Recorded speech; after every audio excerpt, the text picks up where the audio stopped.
आणि परिसरामध्ये मुसळधार पाऊस पडल्यामुळं मिसिंग लिंक मध्ये दरड कोसळलेली आहे. या ठिकाणी तातडीनं दुरुस्तीचं काम सुरू आहे.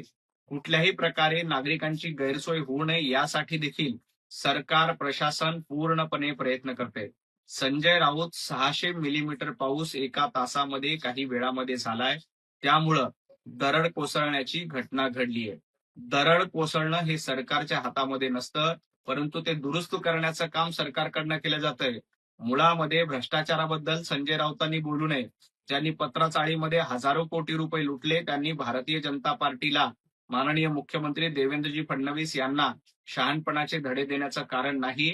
आम्ही मिसिंग लिंक असेल किंवा इतर घटना असतील त्यावर तात्काळ दखल घेऊन कारवाई करतो. नागरिकांची, मुंबईकरांची, पुणेकरांची मदत करण्याचं काम करतोय. तुमच्यासारखं घरामध्ये बसण्याचं काम हे भारतीय जनता पार्टीचे नेते करत नाहीत. त्यामुळे शहाणपणा संजय राऊतांनी भाजपला शिकवू नये. मानखुर्द मध्ये 3 मजली स्ट्रक्चर कोसळून 6 लोकांचा दुर्दैवी मृत्यू झाला. जनाब संजय राऊत, आम्ही तुमच्यासारखं घरामध्ये बसलो नाही. मी स्वतः तातडीने घटनास्थळी पोहोचलो होतो. महाराष्ट्राचे आपत्ती व्यवस्थापन मंत्री गिरीश महाजन रात्री 2 वाजता घटनास्थळी पोहोचले, आढावा घेतला, लोकांना मदतीचं काम केलं, भर पावसामध्ये उभं राहून लोकांची मदत केली. तुमच्यासारखं मातोश्रीमध्ये बसून उंटावरून शेळ्या हाकण्याचं काम भारतीय जनता पार्टी करत नाही. मुंबईच्या महापौर रितुताई तावडे या स्वतः हॉस्पिटलमध्ये जाऊन नातेवाईकांची विचारपूस केली. माननीय मुख्यमंत्री देवेंद्रजी फडणवीस साहेबांनी 5 लाखांची मदत देखील मानखुर्द मधल्या दुर्घटनेतील नातेवाईकांना दिलेली आहे. संजय राऊत, घटना घडल्यानंतर तातडीनं तिथे पोहोचून लोकांना मदत करणारे आम्ही आहोत. रस्त्यावर उतरून लोकांना साथ देणारे आहोत. मुंबईकर बघतायत की मातोश्रीमध्ये बसून 25 वर्ष कारभार करणारे दुर्घटना घटल्यानंतर देखील उद्धवजी ठाकरे असतील, संजयजी राऊत असतील, आदित्य ठाकरे कधीही घटनास्थळी पोहोचले नव्हते. परंतु आमचे नेते असतील, कार्यकर्ते असतील, हे रस्त्यावर उतरून लोकांची मदत करतात.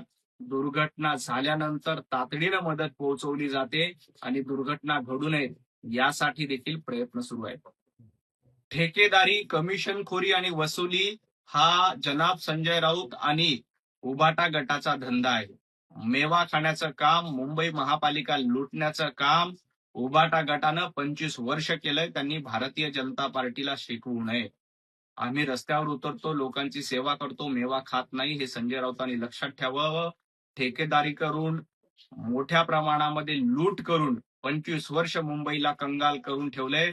आम्ही 6 महिन्यापासून सत्तेत आलोय. आम्ही चांगलं काम करण्याचा प्रयत्न करतोय.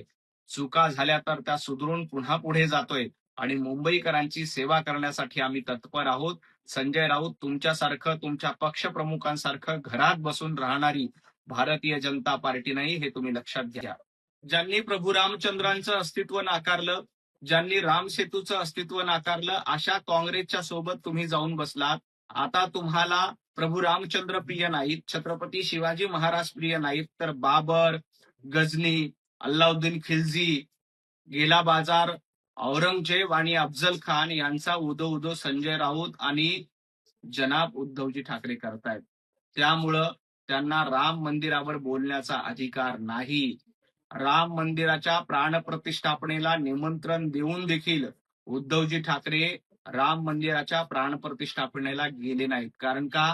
तर काँग्रेस रागावेल म्हणून.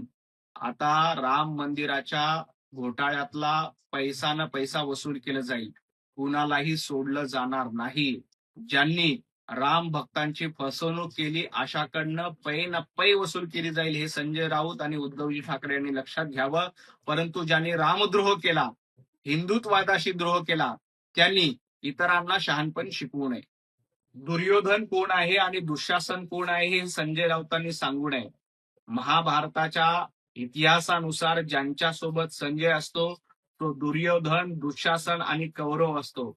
संजय राऊत, तुम्ही कौरवाप्रमाणे मुंबई लुटली. कौरवाप्रमाणे लोकांवर, मुंबईकरांवर अत्याचार केला. 2.5 वर्ष महाविकास आघाडीचं सरकार असताना दुःशासनाप्रमाणे तुम्ही महिलांवर अत्याचार केले. त्यामुळे दुर्योधनाचं राज्य तुमचं होतं. आता पांडवांचं राज्य आहे, जे जनतेची सेवा करतात, जे लोकांना तातडीनं मदत करतात, जे इन्फ्रास्ट्रक्चरची कामं उभी करतात आणि लोकांना दिलासा देण्याचा प्रयत्न करतात. तुमच्यासारखं लुटणारी टोळी, खंडणी मागणारी टोळी आता सत्तेमध्ये नाही. उद्धवजी ठाकरे यांनी काल दादरमध्ये रामरक्षा आंदोलन केलं, परंतु पुस्तकामध्ये बघून देखील रामरक्षेचे श्लोक उद्धवजींना म्हणता आले नाहीत.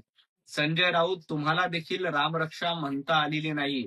त्यामुळं हे रामरक्षा आंदोलन तुमचं पक्षरक्षा आंदोलन आहे. पक्ष वाचवण्यासाठी, गेलेली मतं वाचवण्यासाठी तुम्ही रामरक्षेच्या नावाखाली पक्षरक्षा, आमदार रक्षा, नगरसेवक रक्षा आंदोलन करतायत. परंतु एक गोष्ट लक्षात घ्या, तुम्हाला रामरक्षा म्हणता येत नाही. तुम्हाला प्रभू रामचंद्रांचे विचार मान्य नाहीत. तुम्हाला हिंदुत्ववाद मान्य नाही. त्यामुळे तुम्ही असा कितीही नौटंकीबाजपणा केला तरी महाराष्ट्रातल्या जनतेनं तुमची नौटंकी, तुमचा धूर्तपणा, तुमचा कावेबाजपणा ओळखलेला आहे.